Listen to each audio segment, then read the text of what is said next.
So we're on Thomson Road right now, and this is a place where there's lots of nurseries. So Singapore is pretty convenient because they put their nurseries in little places all around the country. So yesterday we were at World Farm, and today we're going to visit Candy Floriculture.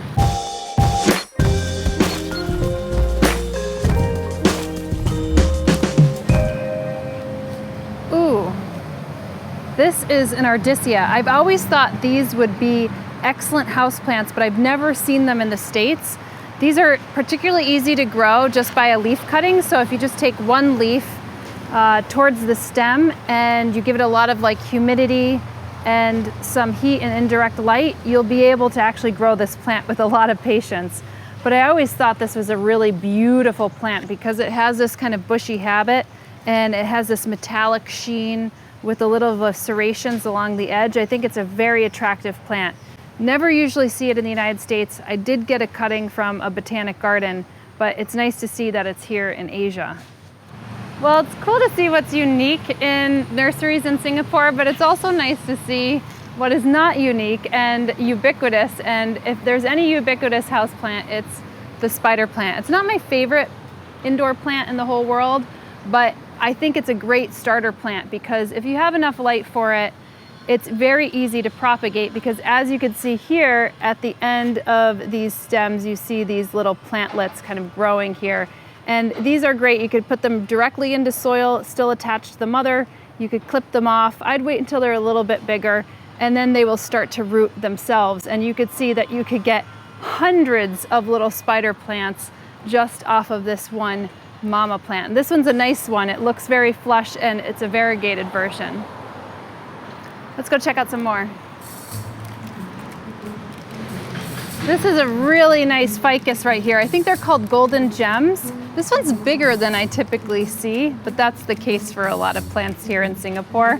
They just have better conditions for growing in some cases.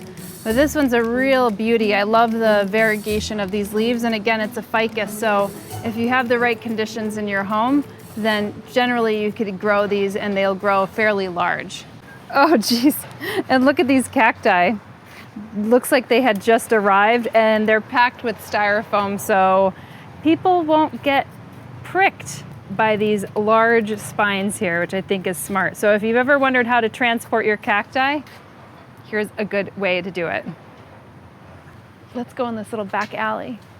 Oh, this is funny. I mean, it looks like they've grafted this Cristata here on top of this Euphorbia. So these are two different plants and a graft is basically cutting one plant and putting it on top of another. So they're creating this kind of like Frankenstein-like plant back here.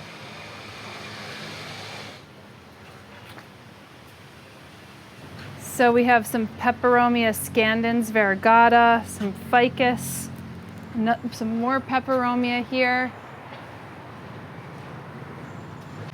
Some Calathea ornata, some Epissias,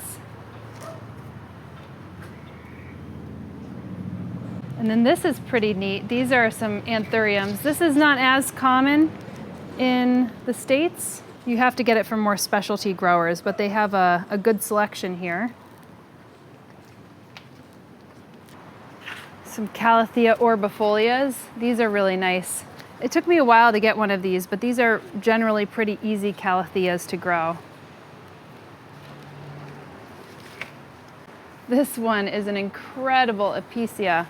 It just shows how these Epicias actually grow. They do start to hang, so they do make a good hanging basket plant, or if they sprawl along the ground. This one's a cool one. None of the names are listed here, I should say, so you have to kind of guess as to what these are. This is a type of melastome. I also thought these would make actually good houseplants. I see them in botanic gardens. Maybe not the most attractive species, but I do like how the veins kind of go up from the top to the bottom, and it makes that kind of patterning, and the base of these actually look really cool too. Fuzz along the stem. Alocasia Stingrays. These I've found are a little bit challenging to grow indoors. I've always gotten thrips on them, and it's always a constant battle with these. Not exactly certain why, but this Alocasia here is a lot easier to grow indoors in my experience. They have a really nice collection of tillandsia right here. I mean, it's not too many different varieties, but at least they have them displayed very nicely. And of course, they have the Pilea peperomioides here, which of course is a hot plant that came out of Europe and made its way around the world. This is also a really cool plant. I see it not as frequently in the States. They have some nice variegated Monstera standleyanas here. This one is a very nice looking one. They're pretty hardy as plants. I like some of the colorations that they have on these. This one is even really pretty. You see with the light and dark on the leaf. Here's that Ficus golden gem again. This is a Ficus Audrey. I had one of these and it unfortunately died. I haven't had much luck with it, and they usually come as pretty sizable trees, so it's a little bit of an investment to try it again. But you could see that both of them have very beautiful structures. These are some really nice alocasias. I know a lot of people search for this one in the United States. This is Alocasia cuprea.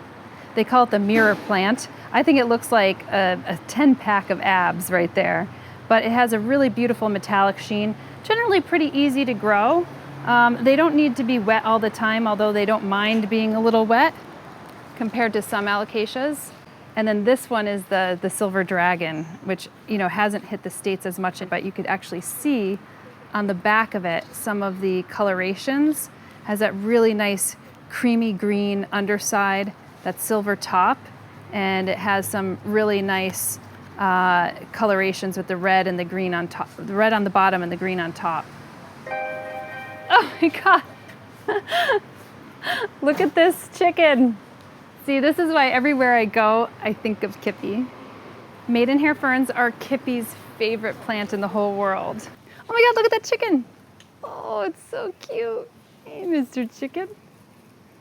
Oh, wait, there's another one. Oh my God, and another one. Oh my God, they have so many chickens here. Look at that fat one right there.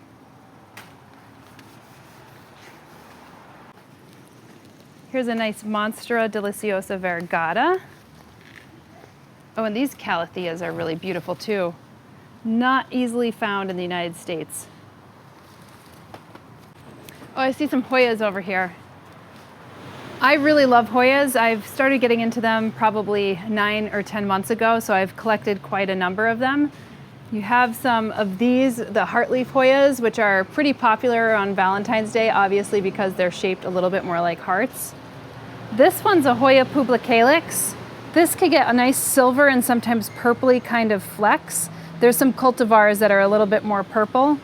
There's some other ones that I'm not familiar with. This one's called Bajo, which is a type of cultivar. You have so many different varieties and cultivars of Hoyas.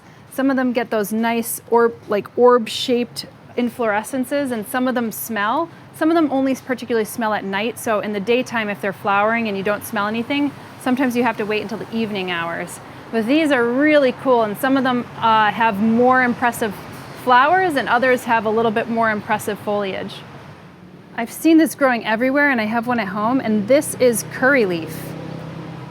So when you break off a leaf, oh my God, this smells so pungent. I love the smell of this. Very good to cook with. So I think Candy Floriculture gives us a really good view of the types of plants here on Thomson Road in Singapore. And we saw some usual suspects like the Monstera deliciosa and also the spider plant, but there are also some unique varieties like some of those alocasias, the Melastomataceae, and also the Ardisia, for example. So did you learn any new species? Tell me what you liked the most in the comments below. And of course, if you want to support this channel, then plant your finger on that subscribe button. And you can always follow along on my daily journey on my blog at homesteadbrooklyn.com and on my Instagram at homesteadbrooklyn. I'll see you guys next week.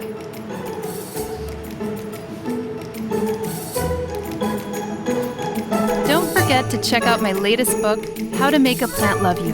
Cultivate green space in your home and heart. Available in bookstores and online worldwide.